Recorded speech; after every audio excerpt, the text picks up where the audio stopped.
Assalamualaikum warahmatullahi wabarakatuh.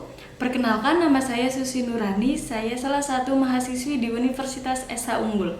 Saya berasal dari kampus Harapan Indah dengan jurusan akuntansi Fakultas Ekonomi Bisnis.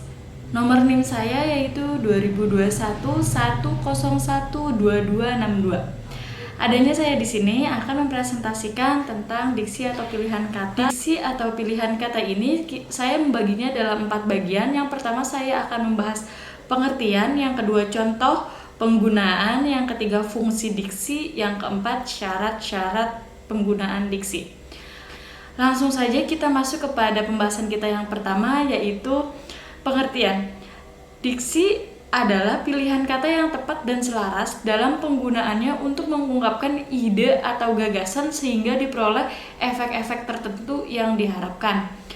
Pilihan kata itu merupakan hal yang sangat penting baik dalam dunia karang-mengarang maupun dalam kehidupan sehari-hari. Dalam memilih kata setepat-tepatnya untuk menyatakan suatu yang dimaksud, kita juga tidak dapat lari dari kamus bahasa Indonesia. Nah, diksi juga meliputi persoalan gaya dan ungkapan. Dengan gaya bahasa, diksi yang tepat akan menjadikan karya tulis akan menjadi indah dan memiliki makna yang sesuai apa yang dimaksud oleh penulisnya. Kita lanjut dengan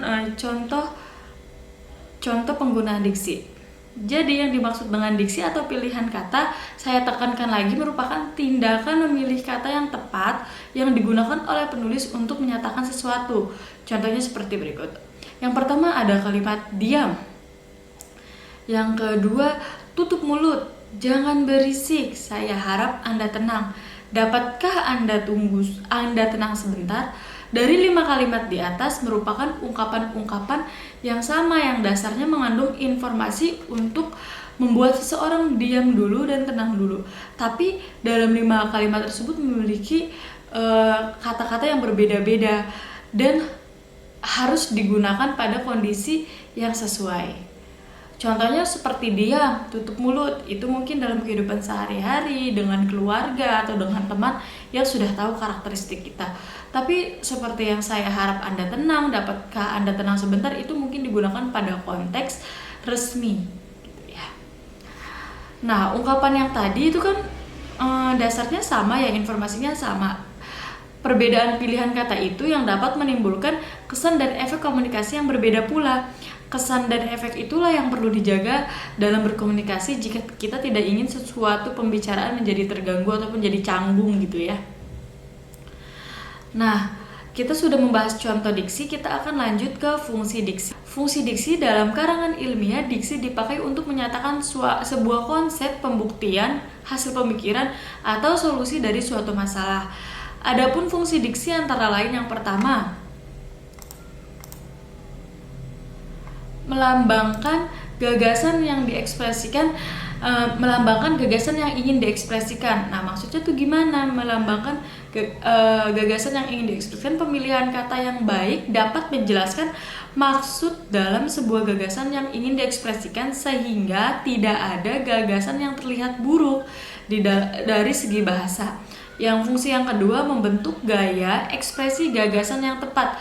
Diksi berfungsi untuk membentuk gaya ekspresi gagasan yang tepat, apakah berbentuk sangat resmi, ataupun tidak resmi dalam komunikasi baik lisan maupun tulisan, sehingga dapat terlihat menarik oleh pendengar dan pembaca. Ada yang fungsi yang ketiga, menciptakan komunikasi yang baik dan benar. Yang keempat, mencegah perbedaan penafsiran. Yang kelima, mencegah kesalahpahaman karena kesalahan penggunaan diksi. Yang keenam, mengefektifkan pencapaian target komunikasi. Target dari komunikasi adalah informasi dapat disampaikan secara jelas dan lugas kepada si pembaca maupun pendengar. Jadi penafsirannya sama, dari penulis A ya sampai ke pembaca dan pendengar juga A. Tidak ada perbedaan penafsiran ataupun kesalahpahaman. Selanjutnya kita masuk ke pembahasan kita yang terakhir, yaitu syarat-syarat diksi. Dalam menggunakan diksi harus mempertimbangkan kata yang paling tepat untuk digunakan dalam konteks kalimat. Nah, syarat-syarat yang harus dipenuhi itu ada 3. Yang pertama unsur ketepatan, yang kedua unsur kecermatan, yang ketiga unsur kesesuaian. Kita akan membahas dari unsur yang pertama dulu, yaitu unsur ketepatan.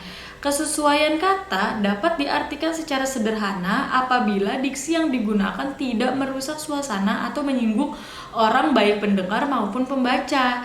Penggunaan diksi lebih menekankan pada ranah kognitif, di mana kata yang tepat membutuhkan pengetahuan yang lebih banyak.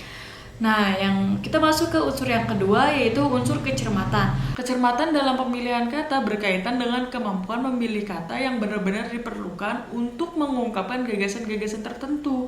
Agar dapat memilih kata secara cermat, pemakaian bahasa dituntut mampu memahami ekonomi kebahasaan dan menghindari penggunaan kata-kata yang mubazir.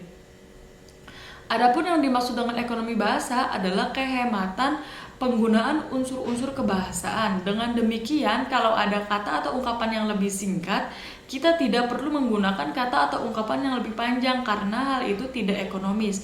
Contohnya, disebabkan oleh fakta bisa diganti dengan kalimat karena, mengajukan saran bisa diganti dengan kalimat menyarankan, melakukan kunjungan diganti dengan berkunjung, mengeluarkan pemberitahuan diganti dengan memberitahukan, meninggalkan kesan yang dalam. Itu kan 4 kalimat ya, panjang, kita bisa ganti dengan mengesankan.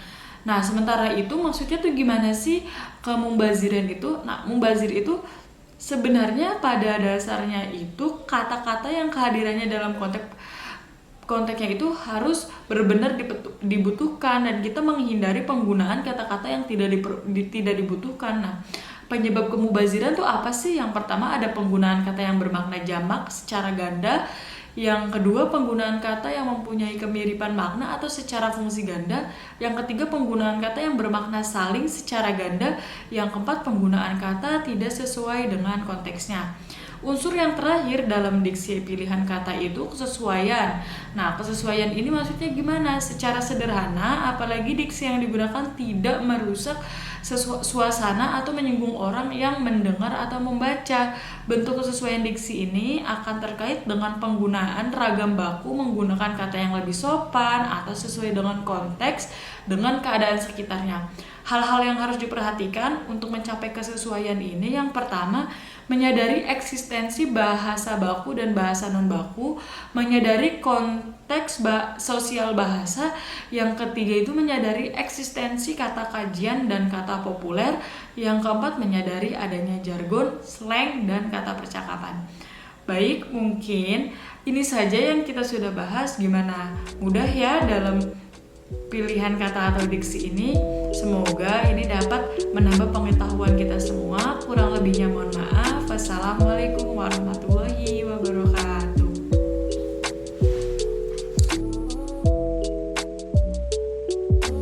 It helps the speaker lead his audience into the scene he describes.